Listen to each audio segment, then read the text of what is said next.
Hello everyone, welcome back to a brand new video, and today we're doing something a bit different.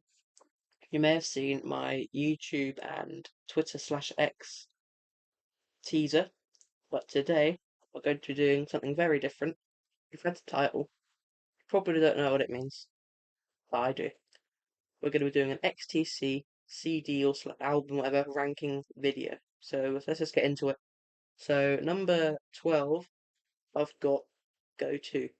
This is mainly due to the fact that all I can really name from that CD, or that album, I keep calling it CD, I don't call it an album, is Are You Receiving Me, which is a very good song, but apart from that, I don't really remember anything else. It's quite forgettable, and it's very early on in their days. And so number 11, joining their early, what you call it, their earliness, I guess that makes sense, is White Music. Again, I can remember some songs like Statue of Liberty, This Is Pop, but still nothing that was really groundbreaking, neither at the time or now. And then number 10 is Apple Venus. I do really like English theatre, but once again, that's all I can really say for it. I will actually get more in depth eventually. It's just sort of, I don't like these. Get to the next one. I don't like them, but they're not my favourites compared to the other ones. Then number 9, I've got Mama. We start to see some really good songs. You've got Beating of Hearts, you've got Wonderland, you've got Great Fire, you've got Funk Papa Roll. But it feels like the first half of the album sort of carries the, in my opinion, sort of more lackluster second half. But maybe I just haven't listened to it, but properly. So I guess I'll be doing that after this video and after the stream, which I'll be doing just after this video actually. So make sure to tune into that. It'll probably be live, potentially as you're watching this, I'm not too sure. Number 8, Wasps are the final CD album, but apart from compilations, we're going to go from raw albums. There's great songs, Stupidly Happy, Playground, you have, what's it called, In Another Life, and you also have Boarding Up, Boarded Up rather, which is a very, very good, those are very good, very different XTC songs, but all four of them, in my opinion, they sort of show how good they are. And number 7, I've got Black Sea. If anyone here actually knows what XTC is, then they'll be very surprised because that's some people's top 3, potentially top 2. But sort of, it's one of those albums where it's really fresh, in my opinion at least, really fresh and exciting when you first listen to it. But unlike the ones I've got in top 3, which I'm not going to spoil, it just feels a bit less rewarding to come back to, or less exciting when you come back to it, because again, it's early on. It's in between the sort of, it's early, but it's not too early, but it's not in their prime, so it's just in the middle. So there's bits and pieces that ended up making what they were in the future, but then there are bits that sort of held them back in the past. So that's why I'm rating it lower than usual for most people. Number 6, joining in sort of that sort of trend, Drums and Wires, which is quite weird because if you look at my, in fact, I can actually show you proof that I have this CD. There you go. So I've got the ones I've got here. That are very good songs, Making Plans for Nigel. That might be the only song, of XTC, it usually is. You've also got Day In, Day Out, you've got Complicated Game, an absolute masterclass, such a great lyrical song. If you want to actually listen to any XTCs, listen to that, and you will probably fall in love, because that is amazing. Although if you don't like loud noises or rock, or called it rock, then maybe not, but and then what else is on there? They've got Helicopter for the crazy fans, or crazy fans who like crazy music. Yeah, but again, sort of the same theme and trend as Black Sea. Getting to the top 5 now, which is going to surprise you, is the Big Express. Again, this is sort of like, I think people would sort of swap that and Black Sea around because people really don't like the Big Express. I think it's mainly due to the amazingness of English settlement and then going on. I'm just around the amazingness of the English settlement CD or album. Oh, wait, what CD? The album, and then sort of Big Express. Well, actually, it went Mama, then Big Express to be fair. But sort of Mama was sort of carried some of those sort of qualities of English settlement, which is what made their band basically. But then Big Express was really, really like almost the opposite. But I rank it so high because that was the first album I fully listened to. And there are some great songs, Train on Low and Soul Coal. Like, just wait till the, I don't know what you call it, not the chorus, but the bit after the second chorus. It's amazing. It just captures the theme so well.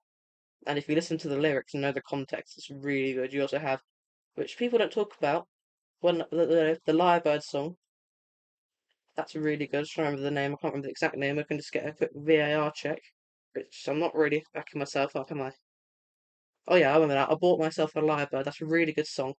Slightly sort of metaphorical and also slightly literal. I need to get Face ID back on. You get it all in the Manboy the Fanboy channel. And yeah, there's also a really good songs as well. I like Blue overall. It's a bit hard to get into. I think my only complaint of that album really is what's it called? I keep forgetting all the names on camera. Is it Red Brick or something? What's it called? I'm just embarrassing myself on camera. It's not very good. Red Brick Dream. Yeah, Red Brick Dream. That one. Red Brick Dream. It's not a bad song. It's not one of their worst songs. Their worst song's probably something in Go To, but I couldn't name it to you. But sorry. But yeah, it's really good in my opinion. You've got what else have you got? What's the first one? You've got oh, I also don't like Shake Your Donkey Up's a bit too. It doesn't really have a meaning compared to some of their songs. But I do like Seagull Screaming Kisser Kisser. That's really good. It's really lyrical again. You're gonna hear that a lot of that today. Just in general, really, really good album as a whole. It's very, very underrated, but then I guess some people are going to say that about Apple Venus and Wasp Star and whatnot. So yeah, we're getting into the top four now. At number four, I've got Nonsuch, which, funnily enough, I also own. I don't want to show it for too long. So let's actually get good on there. Yeah, there's really, really, it's actually the mix. So there's really, really good songs. The Ballad of Peter Pumpkinhead. Again, that's one of those ones where even if you don't know XTC as a band, you might have heard that before. Really metaphorical. They had to change the video in the American. So I'm not going to say why, because I'll probably get this video taken down. But just watch the American video, then watch the international. Oh no, yeah, they watch the American video, then watch the English video if you can find it, and then you'll understand why. You also got Dear Madam Barnum, a really, really good song. It sort of explains a clown's life, but it could also be representative. Can't speak. Represent someone else's life, maybe in a relationship or something of that sort. We also got The Disappointed, really good again, sort of can mean many things in many situations. The lyrics, sort of, you'd think at first it only really explains this situation, but it's almost metaphorical for other life. So they sort of go really well together. You've also got Then She Appeared, which holds a special place in my heart, but I'm not going to get into it. But only like one person knows why. There's also Wrapped in Grey, really good.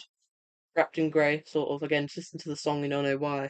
Books are burning. I can't really explain why because I'll probably get this video taken down. But yeah, so that's one of the ones to listen to first, in my opinion. So top three now is, and people aren't going to like this, especially if you're in the older category and you prefer the older albums. It's Oranges and Lemons. This is coming from a younger fan, to be fair. So I've got Oranges and Lemons third. There's some really good songs like Garden of Earthly Delights, Mayor of Simpleton. Then you've got King for a Day, probably the best front three. The first three opening tracks is probably the best combination you can probably get, and then after that I'd say um, Skylarking, which I'm not going to get into just yet, which I've sort of just spoiled the ending now, but it's fine. But what I will speak about is number two. So in the top two, who's going to get first? Who's going to get second? English Settlement. Many, many people put this first. I've seen people put it third. So I think anywhere in the top three. Like I said earlier, this is the album that made their career. You've got Senses Working Over Time, Runaways, Ball and Chain. You've got English Roundabout. Can't think of all of them on top of my head, but just listen to them. You also got Melt the Guns. That's really good. Which, for I guess especially for these days, is a really powerful song. But people don't really listen to the message, which I'm surprised.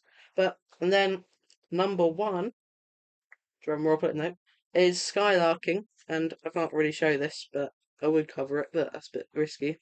If you know, you know. But Skylarking has really, that's definitely, in my opinion, the best album because the opening of Summer's Cauldron to Grass is so perfect. Unless you're listening to YouTube music and then it just cuts it off and just skips. But if you're listening to it on Spotify or Apple Music or on CD, which is obviously the best thing to do, then that you forget that the songs change. The same happens with Ballet for a Rainy Day and then a Thousand Umbrellas. It's perfect. It's seamless. And then you also have That's Really Super Girl. That's really good.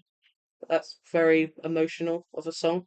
You also have Dear God, which got many broadcasters, and even then they got in trouble for that and got threats and whatnot, which is obviously not great. But it is what it is. You also have Sacrificial. It feels like there's no song. I've always said in these most of these is that, well, I don't really like this song. That song could be a bit better. That song doesn't match up. Feels like every song means like it matches up to the theme, even if it doesn't. Season cycle. You have my favorite, Another Satellite. I guess the only one is Earn Enough for Us, but that isn't even in my top three, top five least favorite or bottom five, I guess you call them. So yeah, that's my number one. And here is the rankings. If you want to have a look, I'll put down there rankings. If you want to have a look. So thank you everyone for watching. Comment, like, and subscribe. Comment if you want, and if you actually care about XCC or then want to care eventually, you can then give your opinions. And make sure to follow on Twitch so you can see my streams. Follow my YouTube and Twitter so you can get sneak peeks and whatnot. Because some people wouldn't know this video's happening till it's loaded, it's been uploaded, but people knew yesterday. So make sure to do that, and I'll see you hopefully in the live stream not too long now. Goodbye, everyone.